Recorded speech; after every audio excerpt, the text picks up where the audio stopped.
Hello and welcome to week 10 of Star Trek Sundays. Today we're going to be discussing Who Are Q, Part 1. I'm Victoria, and with me is my co-host T. Star Trek Sundays is a passion project for T and me, through which we and our guest crew examine the philosophical themes presented in Star Trek every Sunday at 10 a.m. PST on Clubhouse. At the top of the room, we've pinned our website, StarTrekSundays.com. There you'll find my captain's log, a brief summary of the show each week, as well as our upcoming missions, which list future topics and the episodes covering the topics, including today's if you want to follow along. Our YouTube channel and other social media channels are linked at the top of the website should you want to listen to some of the previous shows.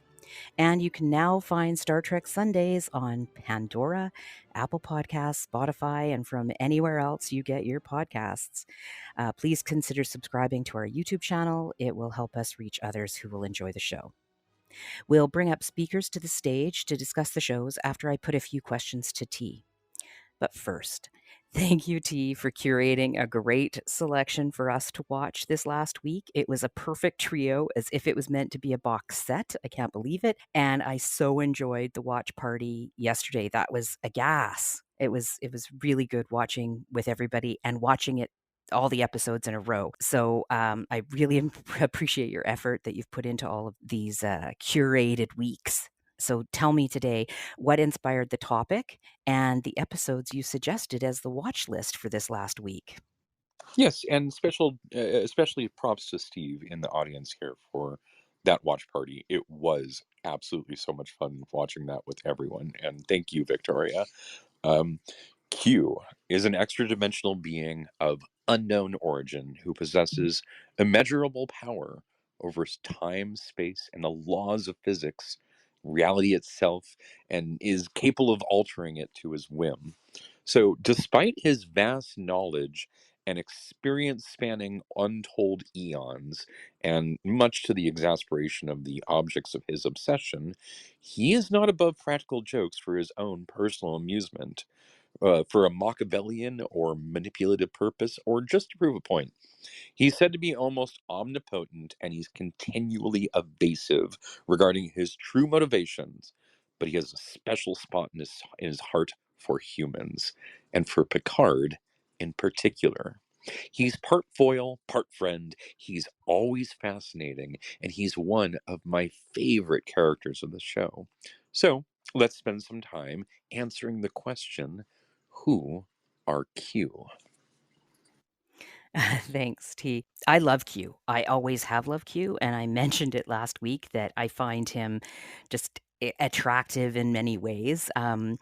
But I also find it really funny, and we'll get to that because I find the episodes with Q have a little bit more humor and tickle me somewhat. So this is Star Trek Sundays on Clubhouse, and the topic today is Who Are Q? We'll be bringing people up to the stage to share your thoughts shortly. So T, let's start with Encounter at Farpoint. Can you provide a summary of the episode to remind those who didn't get a chance to review it what it was about? And then I've got a couple of questions for you. Yeah, definitely in my opinion, a fairly unique episode. It was the first episode of Star Trek The Next Generation, episode 1 and 2, which first aired on the 28th of September in 1987. So, in this series premiere, Captain Jean-Luc Picard led his crew and of the USS Enterprise D on its maiden voyage to examine a new planetary station for trade with the Federation. But on the way, they encounter Q, an omnipotent extra-dimensional being who challenges humanity as a barbaric, inferior species. Picard and his crew must hold off Q's challenge and solve the puzzle of Farpoint Station on Deneb 4 as a base that is at a base that is far more than it seems to be. And I chose this episode because it is the first introduction of Q, and it gives us a great idea of the power of him and what he's ultimately capable of. He's a crafty, Shakespeare loving, obnoxious uncle with more power than he should rightly have. Oh, rightly have. That's interesting. Hmm. I'll have to think about that. I didn't expect you to say that. Um, so the accusation that humans were savage creatures that Q made in this inaugural episode of Star Trek: The Next Generation, um, I thought it was a perfect setup for the rest of the series because it was a topic that was revisited again and again, and I suspect we'll probably do the same. How could we not? Um, we may or may not be savages, but we do love examining ourselves. Uh, Yet I found some of what Picard said still quite arrogant. It was funny because I was a little put off by it, as if he thought he already knew everything there was to know about humans, all humans. And when he said, "We have no fear what the facts about us will reveal," I wondered, could we ever get to a point where we don't kill each other, where we actually have no fear? Because at this moment, uh, I don't think we're there at all. That's just my point on it. But Picard's comment leads this comment Picard made leads Q to put the crew of the Enterprise on trial, as you said, for crimes of humanity, and challenges them to prove humans are not barbaric and a savage race. And so, my question to you, and then to the crew that comes up, is: if you were the judge, would you find humanity guilty of savagery, or do you think that we can eventually rise above the fighting? It's an interesting question because it was very much the question that was put to, or the challenge that was put to Picard to demonstrate that they had, risen above their sort of primal needs. Um, I'd like to think of myself as an optimist. I'd like to say that we'll figure this out. We'll get there through the tools that we develop, through the technology that we create, through the communication that we eventually establish, and trust that we build with each other. We'll get there. But I fear that not everyone, that that the future will not be evenly distributed.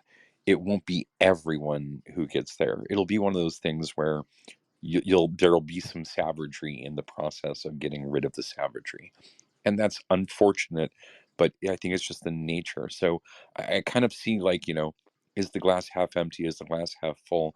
I'm kind of taking the engineering approach where I'm saying, well, it's 50% of optimal capacity. I think humans are deeply, sort of committed to their savagery, but it only seems to show itself when we're looking at the group as a whole, because I think individuals are smart, whereas people are uh, dumb, panicky crowds. It's just one of the things. So maybe one day we'll get there. But if you were to ask me to say, are humans ready to lose the title of savages and barbarians, and of doing things that are absolutely inexcusable, my answer would be no. They're guilty. Yeah, same, same. It's funny, I'm just going to invite a few people up here now, and as as you were talking, I thought to myself, I just don't know if we can ever get there. Like, what is, what will it take? I think we asked that last episode too.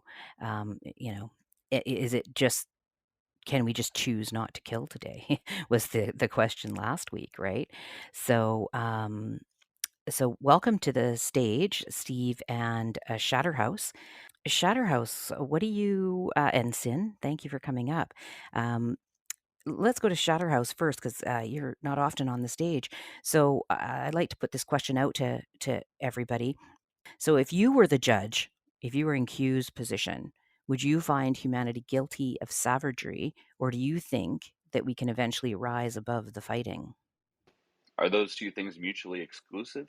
You know what's funny is, as I just read that, I thought, wait a second, we can be savagery now and then move above it. But yeah, it's just a prompt. You can answer it however you like. Yeah, I mean, I think that kind of the history of humanity is basically becoming less and less terrible. I mean, still terrible, but less so, I guess. So, so I guess in that way, we're already kind of in the process of rising above. Whether we ever meet or exceed the sort of criteria that an omnipotent space god would kind of think is worthwhile. I'm not sure if humanity is capable of that, but well, I mean, it's possible, I guess. Yeah, I appreciate that. The possibility is there. I guess I just wondered sometimes the the date of when Star Trek is taking place, even though it's hundreds of years in the future, it still feels like it's close to us. We still talk about what's happened, 200, 300 years ago, and it feels like yesterday. It feels like we haven't moved far from there. So, and yet Star Trek, they always talk about this current time as if it's way in the past. And I just don't think it will be. So maybe 800 years in the future, 2, 3, 400. I'm not quite sure. There'd have to be some really big changes, I think. And I just thought of a big change that would happen. So maybe we'll have to um, talk about that in another episode. Steve, thanks for coming to the stage, and thank you so much for that watch party yesterday, for organizing that. We'll talk more about that closer to the end of the show for next week if you've got anything planned for us. But what do you think of the question? Do you think that we're savages now? Do you think we'll always be savages? Will we rise above fighting? Well, thanks for that. I kind of take it to like it's really a question that ought to be asked on an individual case by case rather than as humanity as a whole, because we have plenty of giants whose shoulders we stand upon and do awesome things, and then we have a lot of people who are savages. If I were Q, rather than being like I'm some sort of a 34-year-old living in his mother's basement playing with his action figures, I would be trying to help humanity refine from where they're at, regardless of where they're at, um, and Oh, be more oh, of a guide. okay, that's great, because that's gonna lead us into some of the questions later, so hold that thought. Yeah, Hold that I'll thought. end I it don't there. wanna get too ahead of it, because I think you know where we're going with some of this, because we were in the chat yesterday during the watch party. Before I move on to the rest of the crew, T, did you have any, responses for Steve or Shatterhouse? No, no, I think that they are correct in that it does require that individual approach. But I mean, I think the prompt here was that Q was putting Picard on trial for all of humanity, and I mean, we can certainly discuss the ramifications of that. Like, should a future generation be, held accountable for the sins of the past, right? And that's another, absolutely, I think, potentially another prompt for another episode. So, I think we can definitely dive deep into that at another time. Kind of seems rather savage Sure, of Q, I would say. yeah, absolutely. Yeah, Savage of Q. Well, we'll get deeper into analyzing Q in this room as well as future episodes as well. But T, that whole holding people accountable for past for the deeds of humans in the past. I think that goes to something that was brought up in one of the previous shows that we did about colonialism. And we didn't do it about colonialism, but it's on our list for next season. So I think those two sort of lead into each other, and I suspect that that's sort of what the writers were hinting at, right?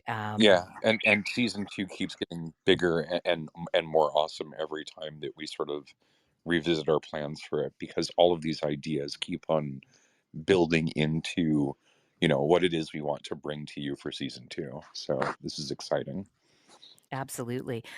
We have a great stage today, lots of regulars. Sin is new to Star Trek Sundays. Just ran into him on Clubhouse a couple of days ago. So welcome, Sin. I'm going to put the question to you, and then perhaps this is a question that is going to be a thread throughout the entire episode today. So anybody who's wanting to answer this directly, we can put it into sort of weave it into the rest of the episode, so you'll be able to answer it. But Sin, I'll put the question to you: if you were the judge, would you find humanity guilty of savagery? And instead of the or, I'll say, and do you think we can eventually rise above the fighting? I think humanity is going in a rough direction in general, and I think like shows like this are important. I mean, when I was a young kid before I was into Trek, I was not into Trek. Very much so to where like I thought it was lame or whatever. I was the Star Wars kid, you know. And then like I forgot what it was that originally like made me like start to like well, I hit puberty and started to appreciate things that had more science behind them and more logic and reason. And like then I started to really gain an appreciation for the show. And then I started to get into the show, and I loved the Q episodes because like that guy, that character is like kind of like it's like they're fucking teasing Picard and like throwing in his face um, whatever it is that he like loves about humanity in a way, you know, like to kind of show you like how pathetic you are and like you love these imperfections, but really makes you these disgusting creatures. And it's like I don't think it's bleak. I think we have a chance to be because right now the direction we're going it looks pretty bad. But like I just think of things like how I felt after. I'll just leave it there. I think that's an interesting point. Is that it's important to remember that Q loves humans and he loves Picard, and so what he was doing here wasn't actually shaming him. He was showing him why he loved him. He was showing him, because you can rise above that, because you can be better than you have in the past, and you're going to show me that. And in doing so, you will show yourself how you are better. So in a lot of ways, I feel like, Q was teaching Picard a lesson about himself. Absolutely. Q is not the God we want, but he's the God we need. Oh, Ryan. Very good. More fighting words. Yeah, if we're gonna during the popcorn section of this episode, which happens after the 90-minute mark, we'll put Ryan versus Steve on that. Let's move on because, like I said, this whole idea of who are Q and the powers and the omnipotence and the way they play, or at least this Q plays with the humans, it all kind of weaves into questions that I want to put out to everybody. T, why don't we move on to Hyde and Q? And if you can give us a summary of that episode, then I've got some questions for you as well. Definitely. Hyde and Q, The Next Generation, Season 1, Episode 10, first aired November 23rd, 1987. So this is just 10 episodes later. And in this episode, Q returns to the Enterprise and tests Commander Riker by giving him the power of Q. Now, I chose this episode because it was basically a direct sequel to the encounter at Farpoint, with the opening scene literally referencing the recent events of the trial. And it really shows Q in a more fatherly role as he tries to help Riker understand the nature of the choice that he has to make. Thank you. Yeah, this was a great follow-up episode to your collection. This was so well curated. And again, it was such a pleasure to watch everything with you guys. This episode brought up a few questions for me. Like, what exactly is the human equation? At the end of the episode, the crew returns to the Enterprise as if no time has passed. And Data asks Picard how Q can handle space and time so well, yet their interactions with humans is terrible. Picard answers that they, the crew, may one day learn that space and time are easier to handle than the human equation. I wanted to put that out there for contemplation, and maybe we'll get back to it. I suspect that the human equation may take us an entire show to cover, so I'm going to bookmark it there and move on to perhaps an easier question. And that is, at one point, Riker states, "No one has ever offered to turn me into a god before." He's then granted the power of Q and challenged not to use it. If you were given the powers of Q, but forced not to use those powers, would you be able to resist the temptation? So that's over to T, and then I'll put it to some of the other people who haven't answered questions yet. I'm gonna have to think about that. No, not even like for a little bit. Just forget about it. I'm the wrong guy to ask. I'm gonna use them. I'm gonna use them a lot. I'm gonna do. I'm. There's no way that I could possibly be set up in that way and then turn around and resist that, because I would simply use my powers to make it so I wasn't, I wasn't in a situation where I needed to resist it, and that's what I would do. So, yeah, the wrong guy to ask if you want. Riker seemed to pull it off, but no, don't put me in that position. That's that's funny. That's hacking the system. Christy, are you able to answer the question? Well, I mean, I guess so. What's the point? What's the point of giving you powers and then saying, "Oh, you can't use them"? Yeah, no. That's my answer. Oh, yeah, very good point, though. That's a good point. So, T, why was he given the powers and then told not to use them? What's the point of that? I think he was being tested, and I mean, it's interesting because I think the test can go two ways, right?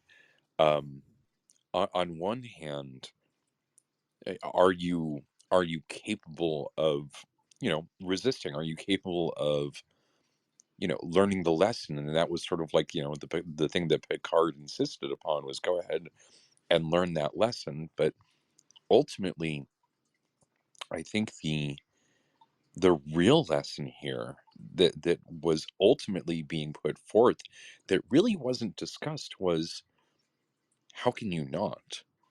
How can you be given this opportunity and not turn around and fix what's broken?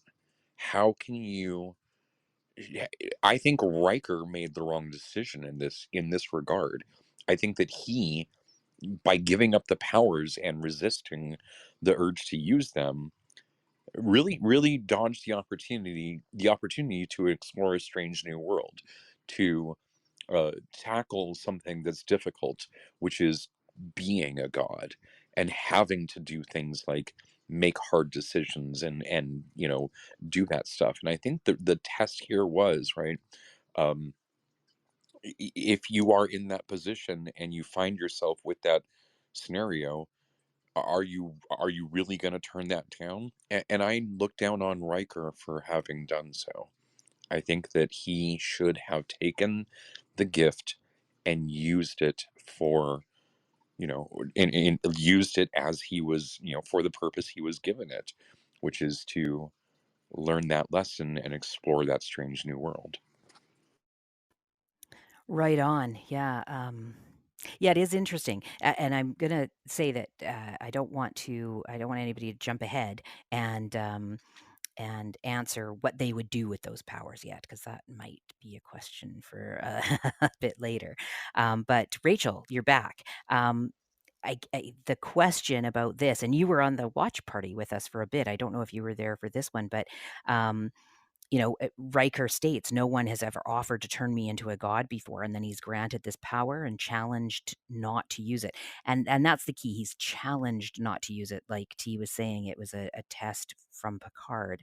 If you were given the powers of Q, but forced not to use them, would you be able to resist the temptation? And I'll just preface this by saying, like in the next episode, we see this happening again, where someone's tested. So let me know what you think, because it would, for me, it would be hard for me not to use them. But then I don't know, I might get paralysis by analysis by knowing like how much could I do. I guess if I was an omnipotent, I could do everything all the time. But so I'll put it to you, Rachel. The question gets more and more confusing as I ask it to each person, so please share. Well, I was going to ask the same thing that Christy, had asked about why was the reason. So for me, it would depend on the reason. If the reason was, oh, it was for some good of humanity, then I would try my best to resist it. But if it was So for me, it would depend on the reason I was told why. But yeah, I like everyone else. I don't know that I would hold up against the temptation. I probably would use it. But then again, like for me, it's like dependent on the reason. Yeah, so T, this has brought up something I didn't think about before. So I'm going to take the liberty to ask this because this was again in the first season, I think, or early on, and the challenge from Picard? It wasn't exclusively said that I remember. Was this to do with the Prime Directive? Potentially, because the Prime Directive would prevent them from. See, but that doesn't. I'm gonna say no on that because ultimately Riker could still follow the Prime Directive. He's free to make his own choices. It's regarding other alien races not interfering with them, and so I think that um, I think that Picard made the wrong call here. Ultimately, he said to Riker that he talked him out of it basically, and Riker went along with his reasoning. But ultimately, I think Picard's reasoning regarding this was bad. Right, right. Sean, you haven't said anything yet. I haven't called on you yet. Do you have a contribution to make on this question? Thank you, Victoria. I see an interesting comparison with the creation myth in Christianity, where we have a garden, we have humans there, and we have this tree of good and evil, and knowledge of good and evil. And then it's sitting there, and God says, "But don't touch it." And the question is, what would you do if you were them? And we know, according to the to the Bible and according to these scriptures, that things didn't work out too well when they didn't do that. So I just found it an interesting analogy. And there's probably other creation myths in the world also that might be compared to that. So I don't know if Riker made the wrong decision or not. I think there's good and bad for both points, and I don't know. I find the character of Q sort of annoying. I think it was good acting, of course, and I've been at plenty of Star Trek conventions with John Delancey, and he's very amusing, and he's not his natural acting ability is not that far different from the nature of Q, which many actors are very similar to well-known acting movies that they are in, because it's just sort of easy to act like themselves. And he is a bit like Q in some ways, and so he was good for this part. And I did enjoy seeing him, but it was always like, uh-oh, what shenanigans is the human race going to find themselves in now? So yeah, that's about all I have to say on that. Well, thank you. And you have talked about Star Trek conventions before, and I have never in my life wanted more to go to a Star Trek convention than I do now because I really like that actor. Um, Well, we lived in Las Vegas for 10 years, and that was like the largest Star Trek convention in the United States. So that was just a given. And I also belonged to a Star Trek club, and at one point I was the co-leader of it. And that was just something we just did. It was just like normal. It was like, oh, good, we have like a whole week of fun coming up. So it was mhm. some good memories. Yeah, well, yeah, maybe we'll all have to go to a Star Trek convention one day together. That might be fun. A little Star Trek Sundays uh, day trip. Let us off Yeah, yeah, Clubhouse, right? right. Or we could broadcast it live, right, from there. So Oh yeah, that would be very funny. That would be really funny. Um, so Ryan, I do really want to get your opinion on these things, but this leads into some other questions I have from the third episode. So we're moving quite quickly, but I want to get through the episodes on this because they all kind of meld in to each other. So I'll ask T just to give us the summary on true Q, and then we can get to what we would do with powers. So T, do you want to give us a summary of true Q? Definitely. True Q, The Next Generation, Season 6, Episode 6. First aired on the 26th of October in 1992. So it took them a full 10 seasons to really think about and revisit this, because in this episode, Q once again graces the Enterprise with a visit, claiming that a young intern aboard is really a Q. I chose this episode because it was absolutely a spiritual sequel to Hide and Q, where another Q is tested with powers and challenged not to use them, and where Riker fails, Amanda succeeds and becomes a Q. Thank you. This was a great bookend to the trio of episodes for this week. It was so good. And anybody who's listening who hasn't seen these, listen to the questions and the answers that you get here, and then go watch these in this order. It's just a terrific trio of episodes. I had a lot of thoughts during the episode, and it prompted a lot more topics for future shows, like lighthearted stuff like space pets to serious stuff like it was there. One of the scenes was quite rapey. It was a bit weird, and we were all very uncomfortable during the watch party. But we'll stick to the Q topic for today, of course. And this is the one too where I thought, is it just me or do the episodes of Q have way more humor than usual? Like the scene in which Q puts his arm around Picard tightly when Picard was going to introduce Q to Amanda. And Picard says, very well, I'll introduce you, but we cannot argue like this in front of her. We must at least appear to be. And then Q puts his arm tightly around Picard's shoulder and says, pals? And Picard says, civil. But I laughed, and I mean, we were watching this on the watch party, but had I been watching it on my own, I would have rewound that a few times because it was hilarious. I loved it. So as much as Q is in love with humans, I'm in love with Q.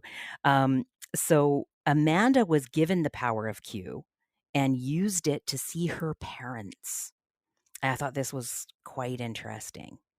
And so I wanted to know, if you had the power to bring back anyone from the dead from any time in history, who would you choose? That's a tough question. Yes, Q episodes are definitely more funny, and love them for it. One of the reasons why Q is my favorite character.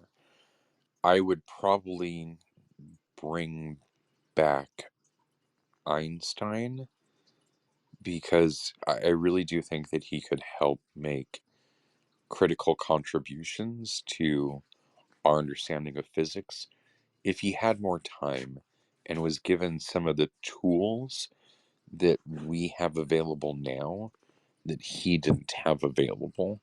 I think that there would be new math that came out of that effort, and it would fundamentally change, how we do physics in exactly the same way that his new math, his theory of special and general relativity, changed physics at the time.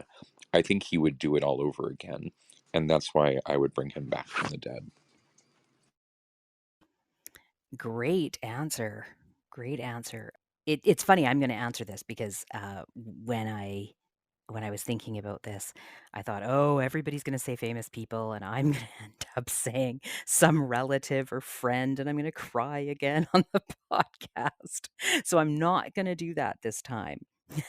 But for similar reasons, but also a little sentimental, um, I would have brought back Da Vinci, and the reason is it's a bit different. I think he could contribute today for sure, but it reminded me of, and I'm not a Doctor Who fan, not because I don't like it, but I just never got into it.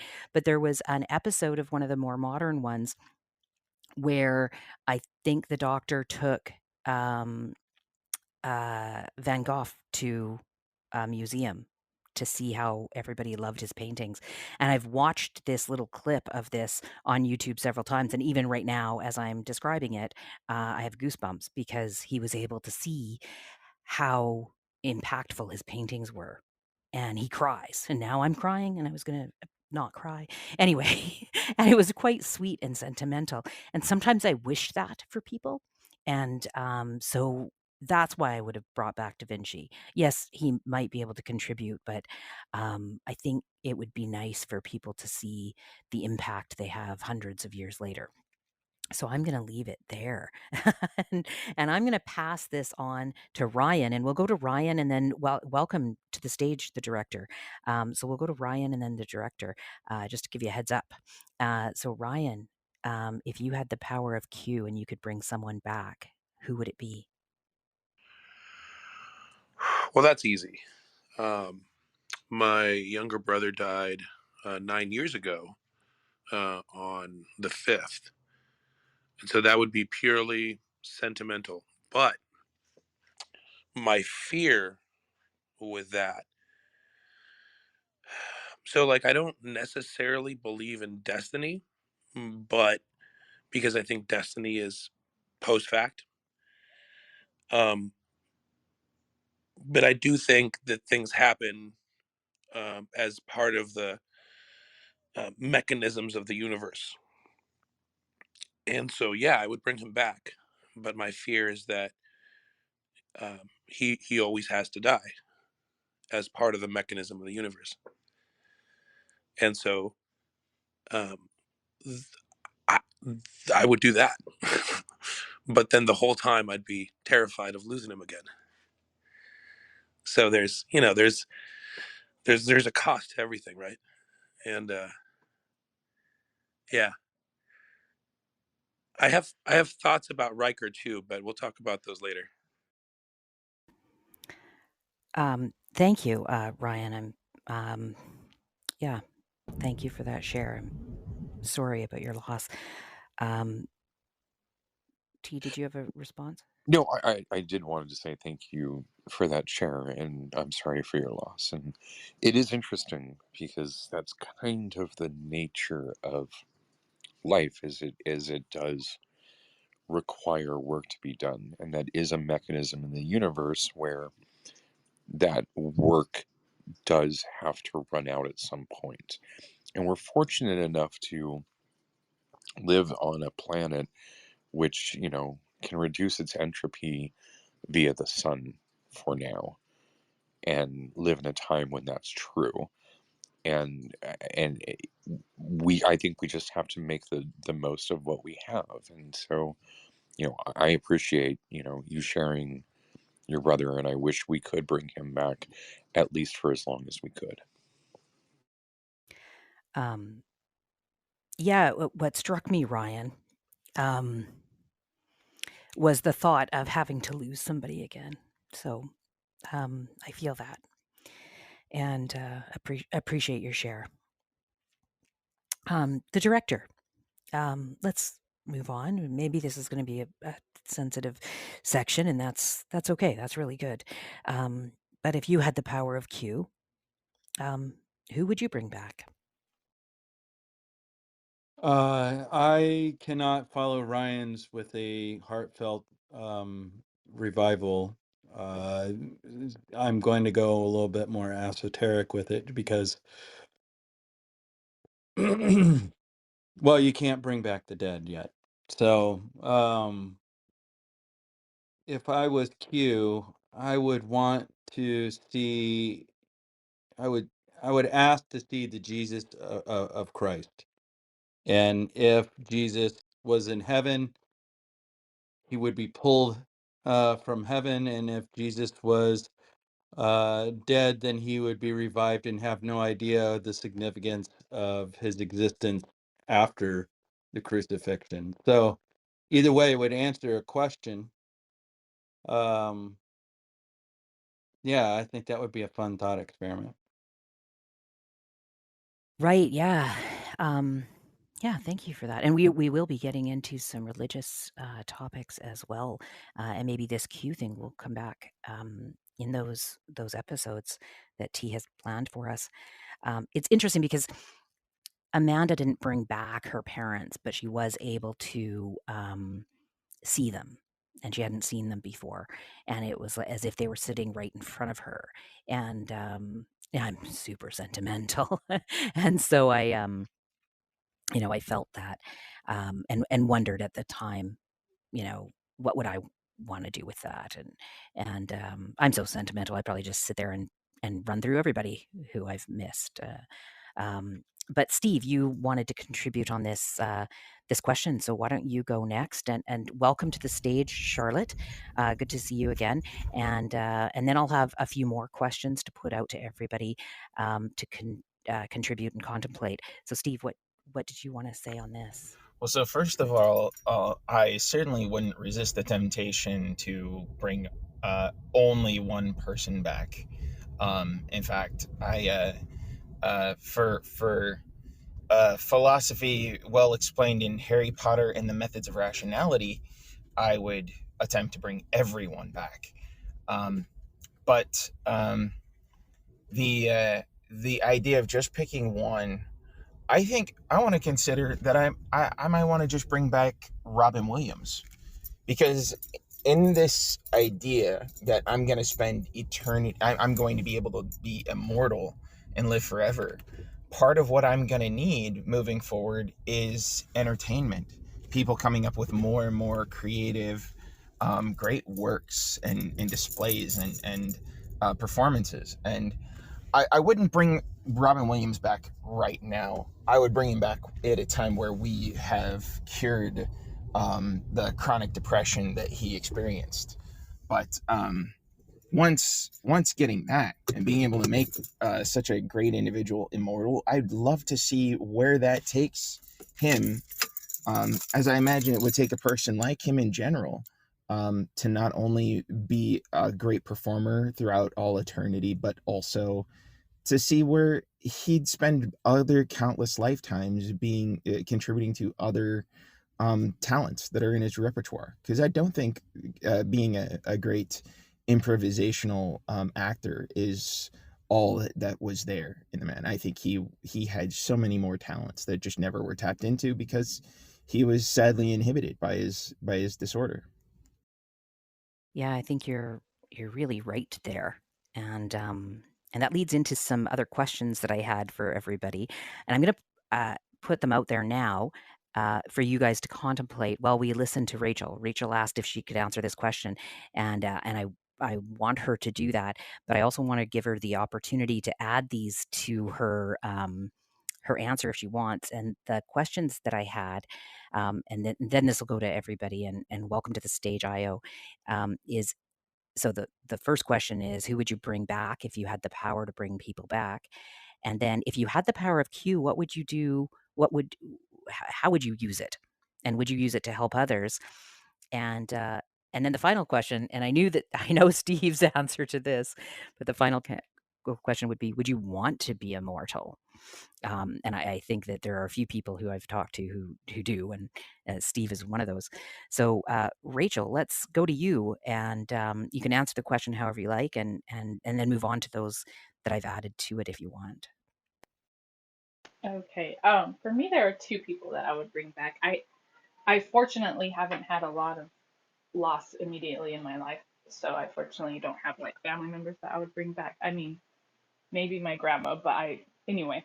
The people that I would choose actually would be Isaac Newton.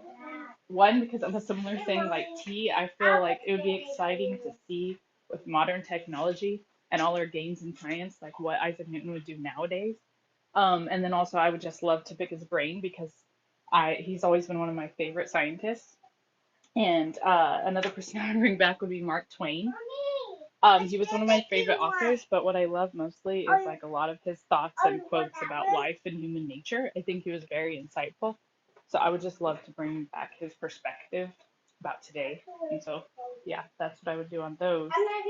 And as far as if I had the powers of Q, um, there are two ways I would use it. I would use it, one, to like give homes to all the homeless in the country. If that's a power that Q can do, if he can do anything, then that's what I would do. And then on a personal note, I would use it to maybe go back and erase some bad memories of mine that triggered me to this day. I would too. I think that's perfect. Yeah, I was just gonna say same. Same.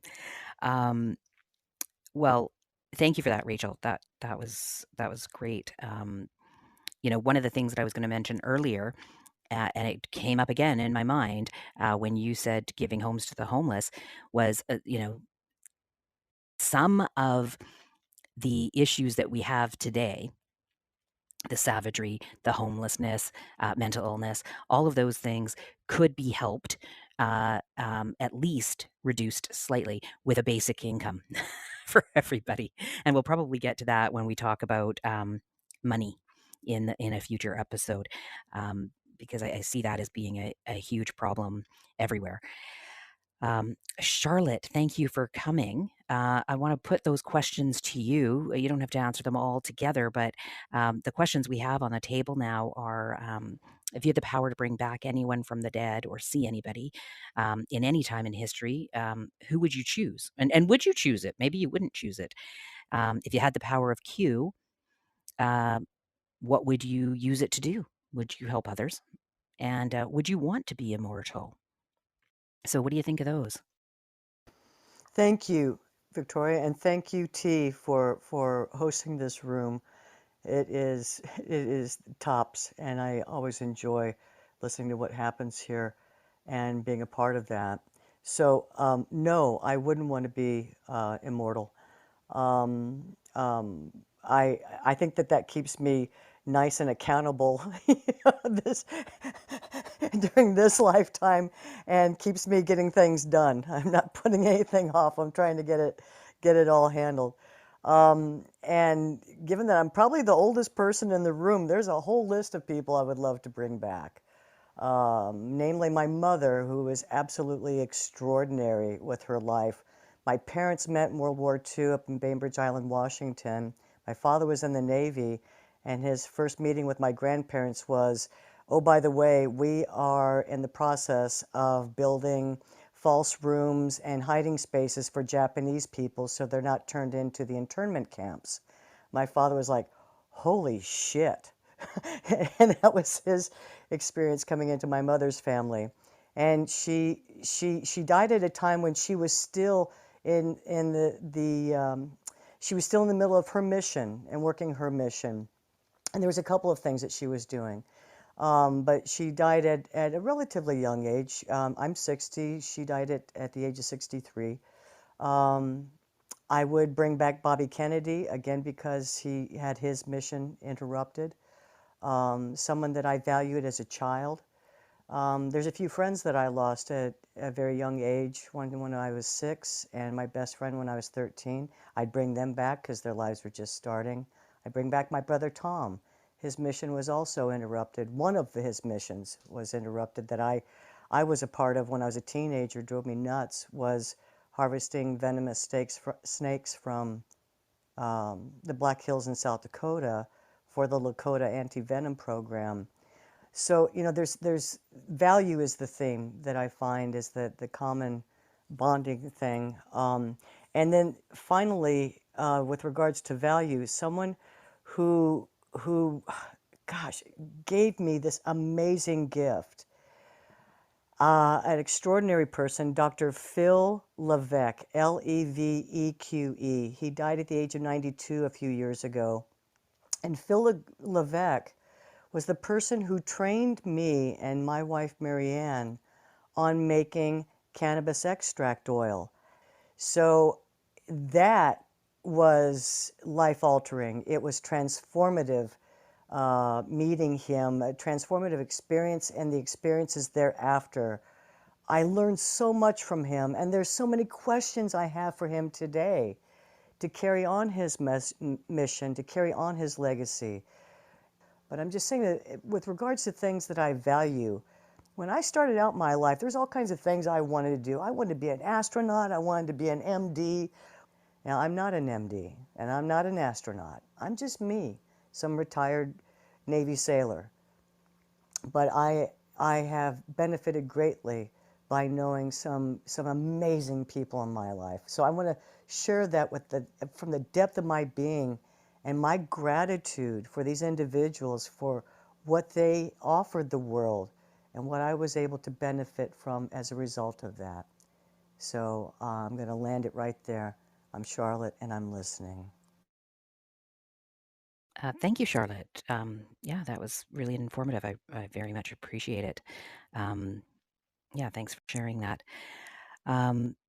So, Joanna, thank you for coming back to the stage. Did you want to contribute and answer some of these questions? You attended the watch party with us yesterday on Discord. I think it was the first time that you were on Discord, so that was fun, getting you involved in that. What did you want to contribute today? Thank you. Yes, I really enjoyed it, and I'm going to be there next time.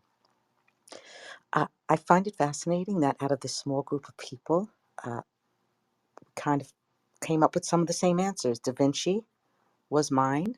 Kennedy was mine, which Charlotte just said. And another one was my brother, and that came up. So I like that. No coincidence things. We're all sort of in the same. Yeah, I personally I kind of am hesitant to say that I'd like to bring back like a true American Indian who like lived like, a Sioux Indian and really see firsthand how they lived.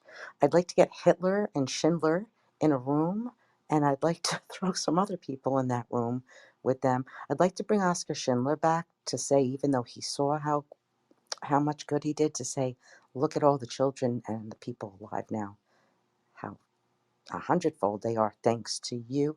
But in my heart, I'd love to see my little brother, because I do struggle with that. And then, generally speaking, if I may say about Q, I was a Jehovah's Witness my whole life, so the concept of living forever was a reality to me, my family, and my kids. It was a given, unless for some reason we had sinned down the road and didn't make it. We were pretty much going to live forever, which is the Q. Q's also immortal. So we used to think, well, we're going to get bored when after Armageddon, and we're going to be living forever. And we used to write down things that we could do when that time came, because it sounded, as much as we'd love to like not die, I remember my kids saying, well, how are we going to keep ourselves busy forever? So I kind of understand the Q's mindset. When you have time eternal, you might get bored and you might become just like the Q, sort of m- manipulating things to make the time go by, and also having the power to do so. And lastly, if I may say, regarding the power question, uh, I most admire people who have power and yet have the restraint not to use it in the wrong way. So I hope that covered, and I'm sorry if I went on too long, but those are my thoughts. Thank you. Oh, that was a great share. Thank you so much, Joanna, and thank you for coming to the watch party and being open about your past as a Jehovah Witness and sharing that with us. So I do appreciate you being here. And wow, we have a huge stage today. It's awesome. Lasha, thank you for coming back. I really appreciate you coming here as well. So I want you to answer the questions in a little bit too. But I did want to get back to a few others who've been here. But Ryan, um, I wanted to I kind of put you on pause there a little while ago, and then wanted to wrap up these questions together for you, if you wanted. You had said that we talked about bringing who you'd bring back, but if you had the power of Q, what would you use it to do? And would it be helping others, or something else? And would you want to be immortal? So um, I really want to talk about Commander Riker first, and then answer that question. Sure. Yeah. Sure. Because what I find fascinating about his character is that he thinks of himself as a maverick, as a rebel, but in reality, he's looking for. Oh shit! I almost fell. He's looking for a daddy figure, and he's been doing that throughout his entire career on Starfleet. And when a daddy figure disappoints him, he becomes rebellious against them. And Picard is the one daddy figure that's never disappointed him. So when he says something, Riker's like, "Yes, daddy, whatever you say." And so there's a kind of desire to conform in Riker, even though he has these abilities to think outside the box. But like in reality, he wants to be in the box. And then as it pertains to having the power of Q, that's a terrible idea for any human to have that, because it would always start with noble intentions, right? But then the more time you have the power of a god, I would imagine the pettier it would get.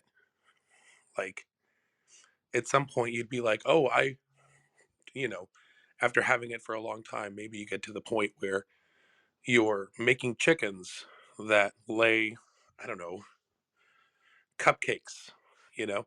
Like the fear I would have with that kind of power is that at some point things would get very esoteric, and that would be harmful to life.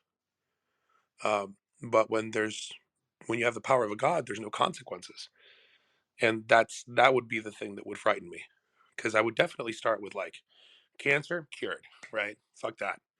Like, but then what are the effects of that downstream? Um, or like, oh, I'm gonna erase all pedophiles off the world. Boof, right?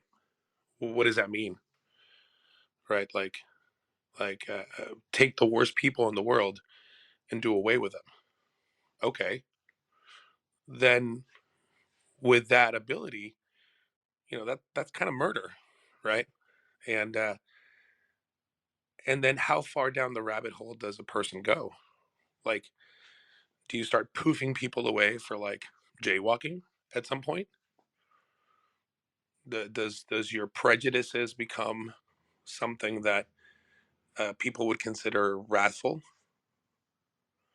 I don't know. I think that's way too much power for any one person, and I would not want the weight and the madness that would ensue.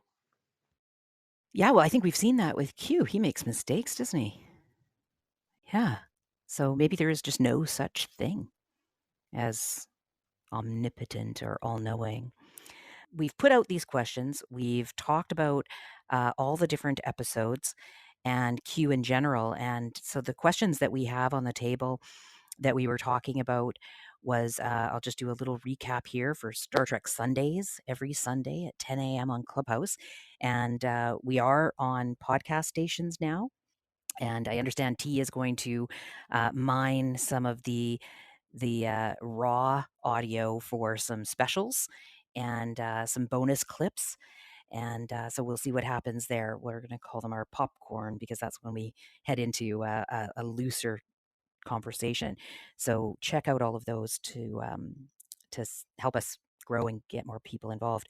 So we covered Encounter at Farpoint, and that question, the question that we had from that was, if you were the judge, would you find humanity guilty of savagery And do you think we can eventually rise above the fighting?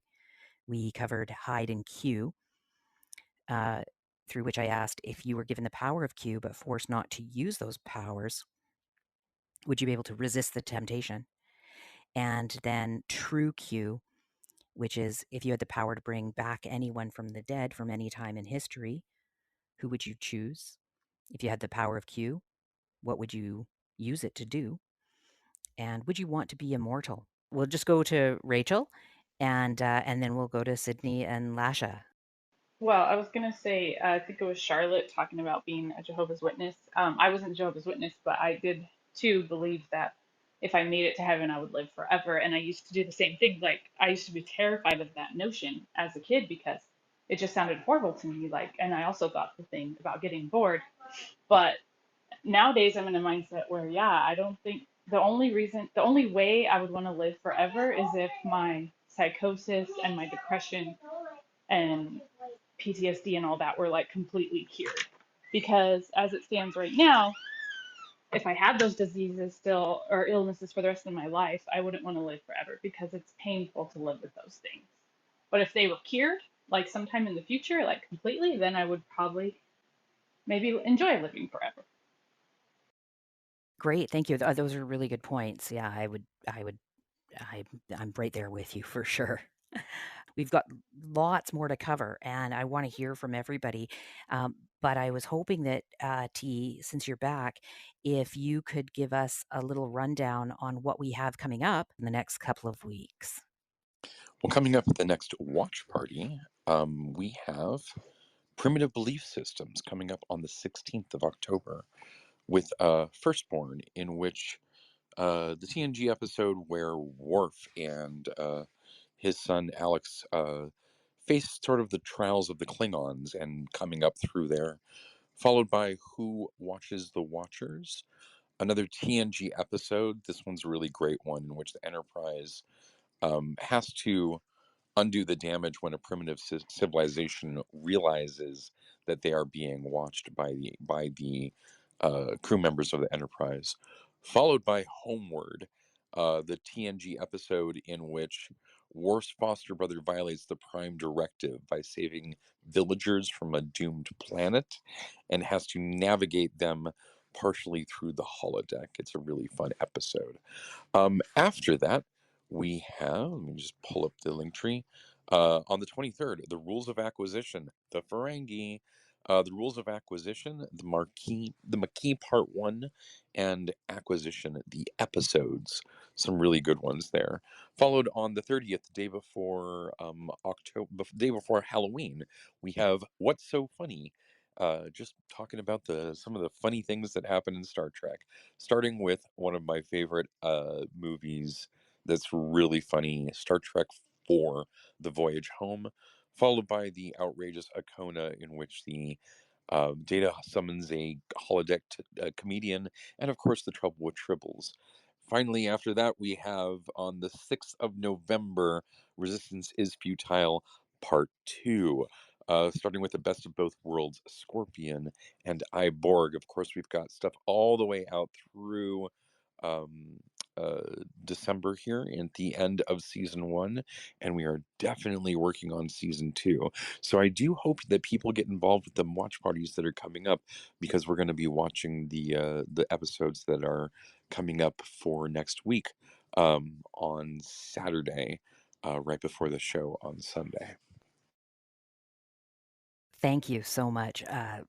Yeah, the curation of these has just been terrific, and as most of the the people here know, and if you're listening to this on the podcast, it might be new to you, but I haven't seen all of the Star Trek movies. I haven't seen all of the series, and so some of these things are, or some of this TV is TV I'm seeing for the first time, and I'm absolutely loving this ride. So I really appreciate the curation.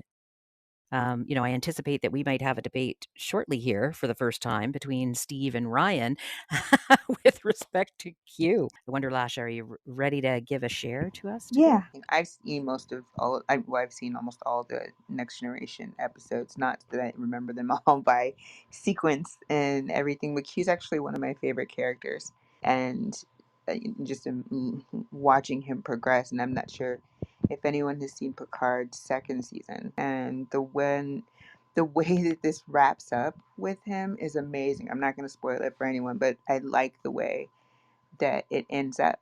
Yeah, it was a little hokey, but I do like the way it ends up and explains a lot about how the relationship between him and Picard have been over, the decades that they've known each other and the things that they've been through.